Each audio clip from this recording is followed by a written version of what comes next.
Okay, so I'm Crystal Lewis, and I will be talking today about using survey data in Tableau to impact school climate.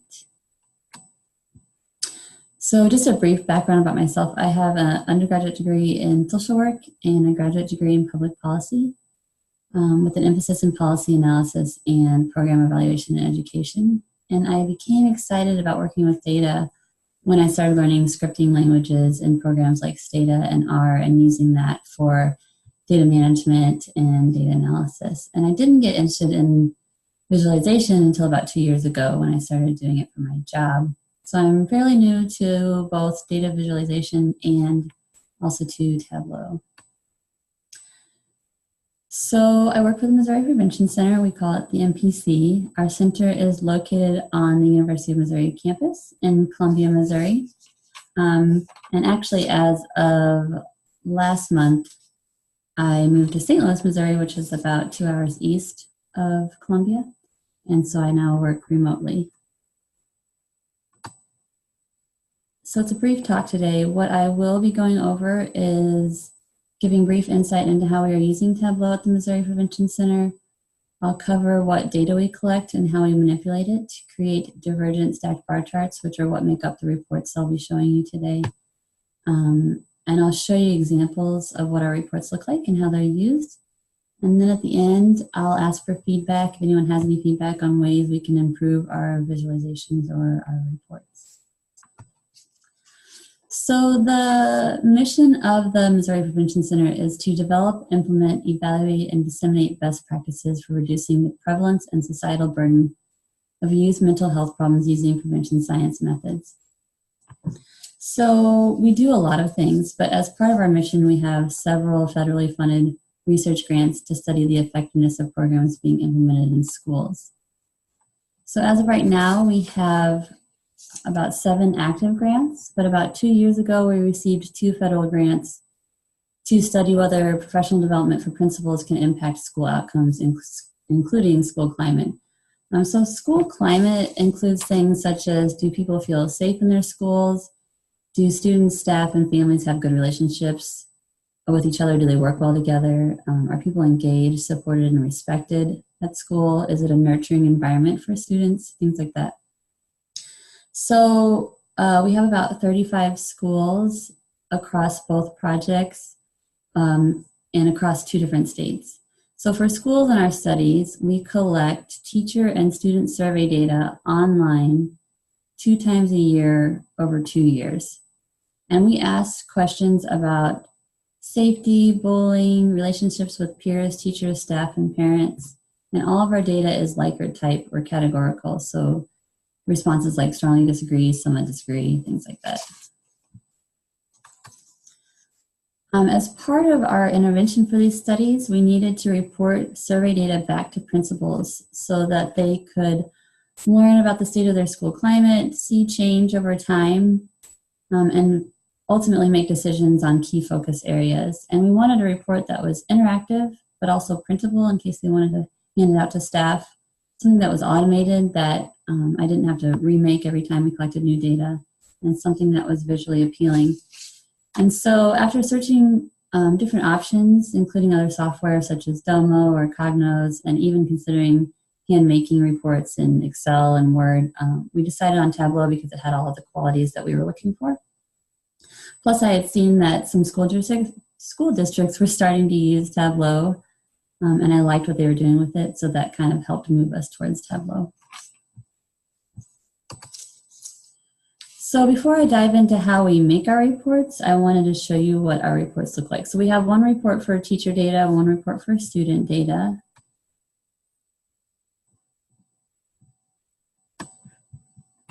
And our reports are broken out by overarching themes. So these 4 tabs up here are kind of the overarching themes. And then with each of these overarching themes, we have different measures that we collect. So for instance, in our teacher staff survey on the school safety and bullying tab, we have measures that look at teacher perceptions of school safety, prevalence of teasing and bullying in schools, school problems, student aggression towards teachers and staff. And that's how each tab is broken out. So each measure goes under a certain tab. And the student report is broken out the same way. And then we have different time periods in here, as well as some filtering capabilities.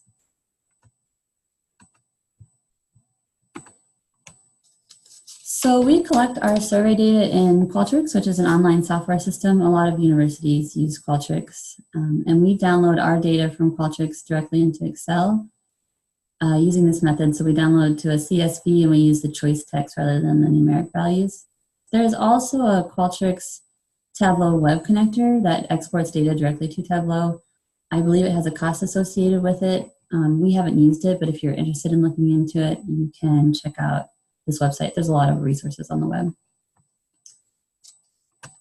And so what we get is an Excel file laid out like this, where all the variable names are across the top and all of the data is in the cells below. However, for our reports, we want everything to be grouped by measure or scale. So for instance, all of these AES variables are associated with the academic expectation scale. So that's how we want them to be grouped. And then furthermore, we don't want variable names in our reports. We want question wording. And so we need to manipulate our data to get it the way we want. And so we need to get the data just so, and this terminology comes from Steve Wexler, and he has great tutorials on his website about how to get the data just so. But basically, you create two tabs in your Excel file. So the first tab is your data, the way it came, the way it was downloaded. And the second tab is a listing of your variables grouped by scale. Again, if you want to get step-by-step tutorials about this, you can visit Steve Wexler's website. He also has a new tutorial on getting your data just so using Tableau Prep, which I haven't tried yet, so you can check that out. So basically what you'll do is you'll create a variables tab, which is all of your data just the way you had originally downloaded it. And then you'll also create a question helper tab, which is what Steve calls it.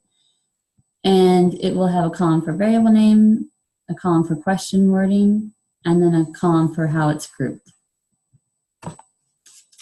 And once you have your data just so, you can connect to it in Tableau. So you open Tableau, connect to your data, and the first thing you'll do is select your variables sheet, which is the first tab in your Excel file.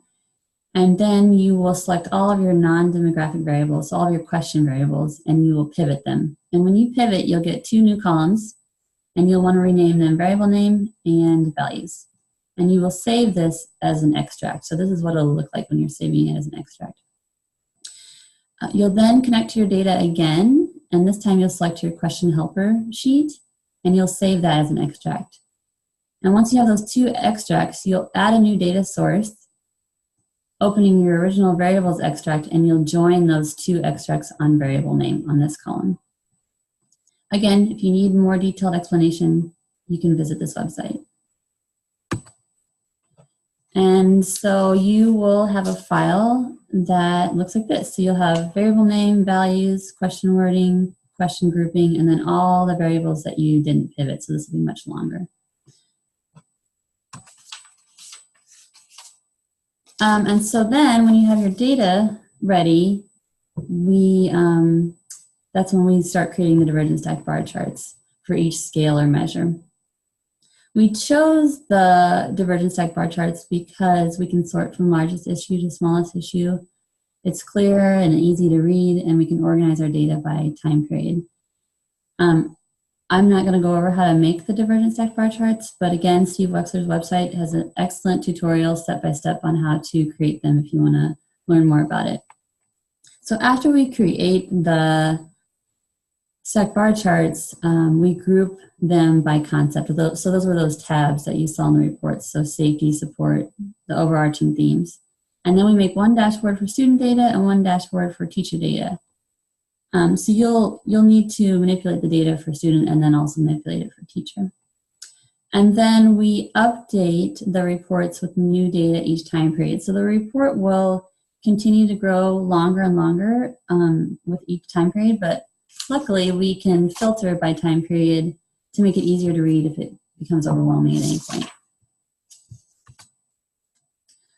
So once the reports are created, then principals can access the dashboards on our Tableau server in conjunction with coaches who are part of the study, as well as their leadership team that they have formed in order to make decisions. And since the dashboards are frequently updated with new data, then there's this iterative feedback process where administrators can see the impact of their decision making. So basically, they get data, they make a decision, they get new data, they see the outcome of that decision, then they adjust, and that cycle continues over 2 years.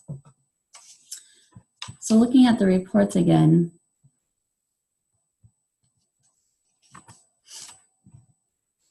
you can see that the data are organized by overarching themes, the tabs, and then the questions are grouped by the measure that they make up.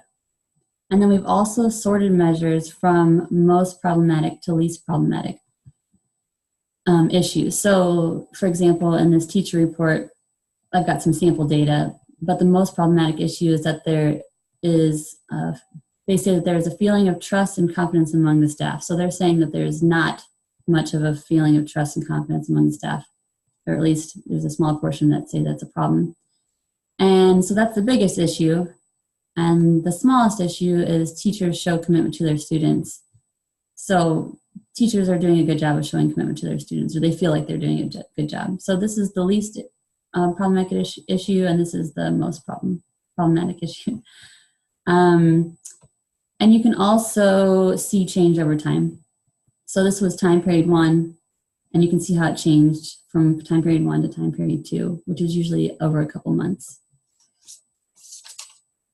And Tableau is uniquely useful for our project because it is interactive. So we can hover over for more details if we want to know how many people actually responded to these survey questions. We can get that. It's comparative, so you can see change over time. And we can also filter if we want to drill down. So it's especially nice for students. We can get this tab to work. Because we can select different grade levels if we want to know more about, just 5th graders rather than the whole school and so forth. And it can be easily updated with new data. So as we collect new time period data, we can add that in very easily. And you can also print PDFs, which is nice for schools because sometimes principals might want to just hand these reports out at staff meetings or something like that, or maybe they don't have access to a computer at that time, and so they can hand these reports out and they look nice and user-friendly.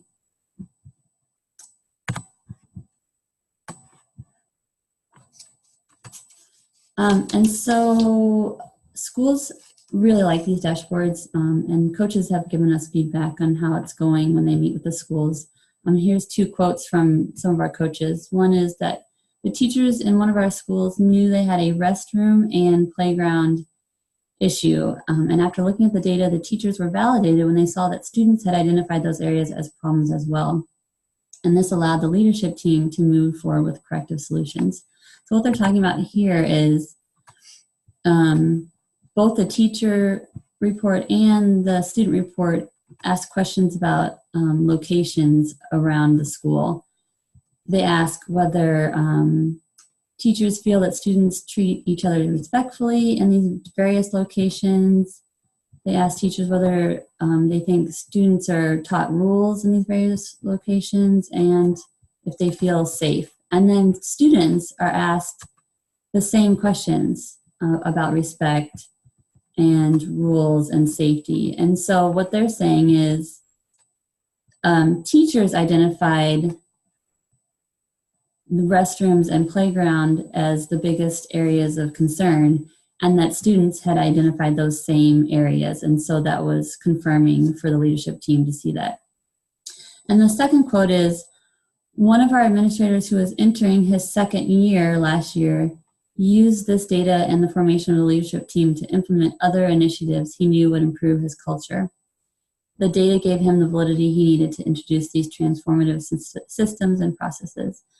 So this just shows that schools are using this data to drive and support decision-making through that iterative process that I mentioned before.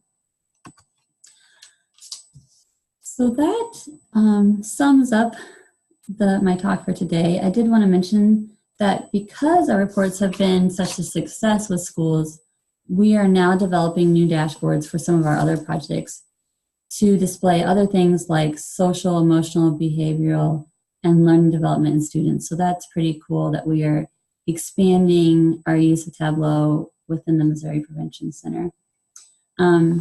So to wrap it up, I was just going to see if anybody had any questions about our dashboards or about our projects.